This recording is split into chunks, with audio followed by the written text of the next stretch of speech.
This is the Washington Week Webcast Extra. Hello, I'm Gwen Ifill. Welcome to the Washington Week Webcast Extra, where we pick up where we left off in the weekly broadcast. Joining me around the table, Robert Costa of The Washington Post, Christy Parsons of Tribune Newspapers, Pete Williams of NBC News, and Jeff Zeleny of CNN. One of the more unusual features of this campaign season, the defeated candidate who will not quit.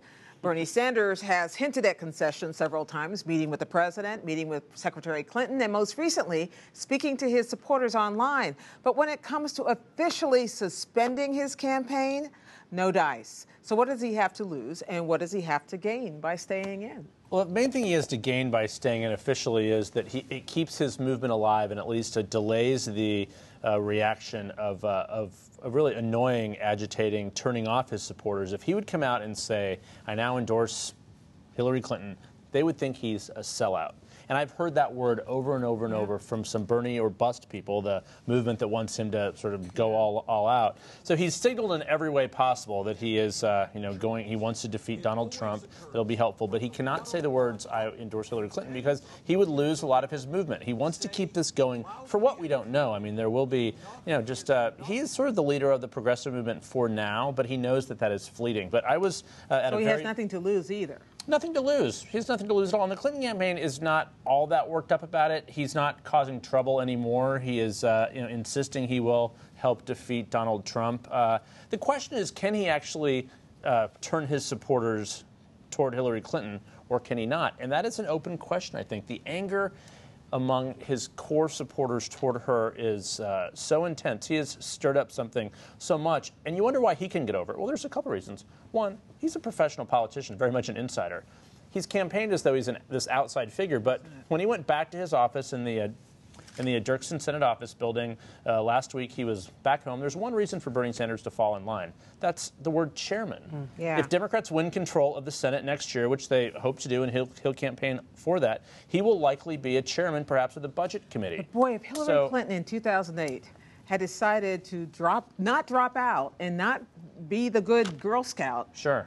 Boy, as some of her supporters wanted her to do, right. Remember? Yeah. It's different. I was with Senator Sanders on the night of the Los Angeles primary, and he took forever to make this decision to go to Santa Monica to have his rally.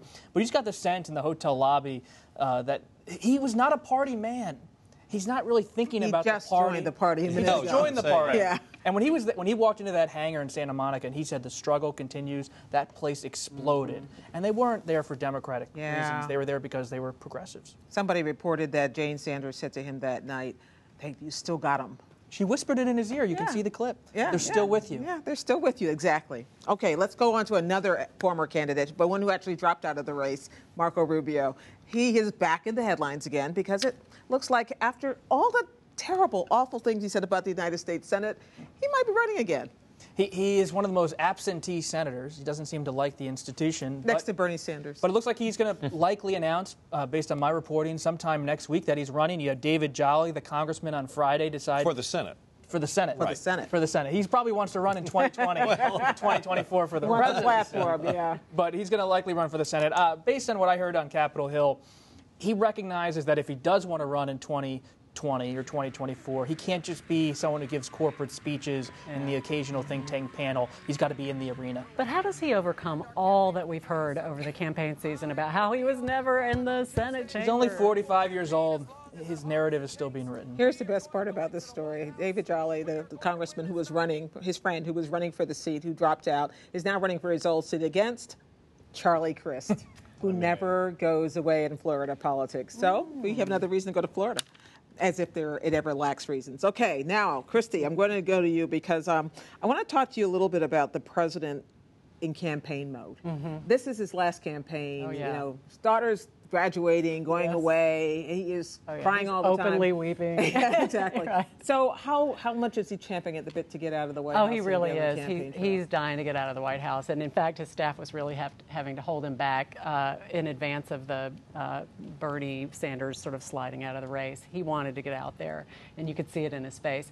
He's got nothing to lose anymore. He feels so unbound, and he also just feels like the stakes are really high for his legacy, and he's really dying to get out there. But I wonder wonder if getting out there also means getting out there on policy. We talked about the gun control, the gun issues, and other policy issues that he's now building a legacy around. I wonder if that's what he is hoping that Hillary Clinton will do. I mean, he's almost like openly agreeing that this is going to be a third Obama term, which nobody would have ever said out loud a short time isn't ago. that what it looked like too when that joint or the tandem speeches that Hillary and Obama gave this week, when people were doing the montage and you could see they were saying the same things. It was almost like I was waiting for their images to blur together. It looked like a campaign ad, and I do think that's part of what's going on. To me, it's interesting how he's talking about guns, because I'm not sure it's such an easy slam dunk for Hillary and for the candidates down the ballot, just because, you know, the more you talk about taking people's guns, the more I feel like it plays into the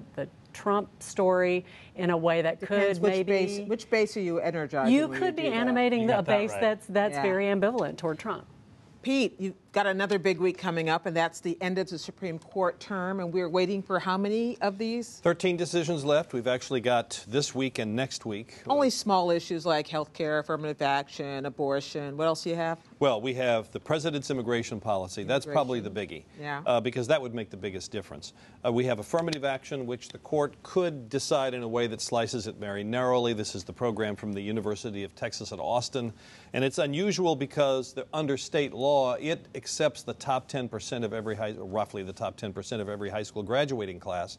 And the court could say, you know, it's different there, so that's our answer on affirmative action. I can't imagine they're going to say, you can't have affirmative action in college admissions. I can't imagine they're going to say, whatever you do is fine. So I have a hunch it'll be sliced fairly narrowly. And then another case from Texas is, all three of the big cases are from Texas. You've got the Texas lawsuit over immigration, you've got the affirmative action, and then you've got the Texas abortion law that says doctors have to have admitting privileges at hospitals, or the clinics have to be built to ambulatory care standards. You've got just this week to get them done. How many decision days? We have this coming Monday, probably yet another day, and then also the last week in June. Okay, and you still have not a split court, but you still only have 8 justices. Will that affect the outcomes of any of the big cases? Yes, except on affirmative action. Elena Kagan had already sat that one out, so we're down to 7, so we're not going to have a tie on that one for sure.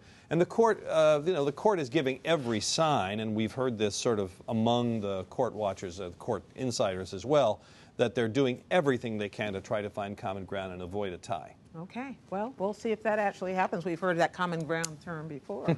Thank you, everybody. Stay online all week long for the latest developments on these and other stories from the best reporters in Washington, our panelists. That's, of course, at pbs.org/Washington Week. And that's where you'll also find my take on what the president said about guns behind the scenes in Indiana 2 weeks before the Orlando attack. And we'll see you next time on the Washington Week Webcast Extra.